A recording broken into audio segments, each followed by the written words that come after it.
take a don no matter do chindu jan man down there siêu mà riêng riêng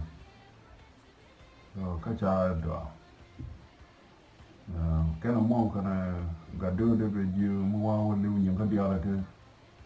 bao cái bàn gì nên mà nó gà đưa là lo cho thế rồi nó của liềm nên liềm man down đấy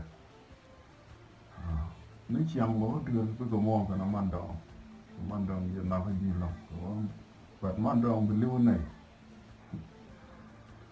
lấy man down là tí gì bị lưu này là gỡ ra liềm man down mà nó man down này giá số tiền cả đưa bị chiang rồi bên yên chân mà của chân down luôn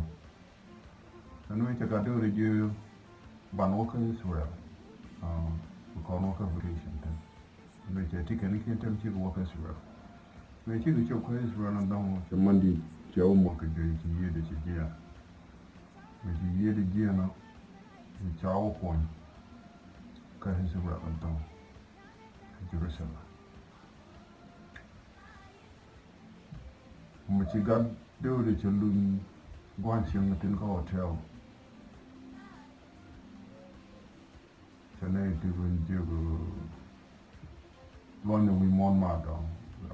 bảo vật bảo lội chăng quan bên này tên bảo của tên nào cũng nhiều mà không mà chả của nhau rồi được mà ra để là over đi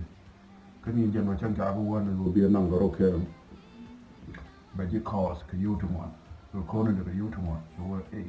anh nó mà đó bảo lội mình đã chả có nhiều không cái chả làm nhà con already mungkin ni lar mana na karan na kana ko jugo ai kana ngai but chugo de chala wa cha so woje mene jan goy dia jesus ro de ten dong da man dong da wo dia ro da ngwa ma se chen nga da woje goro ba na man dong chen ba ko ti yu dia ba na ko chen goro ba ro de ji so tie ga ne jesus ngwa ma dong ra lo wo dia ro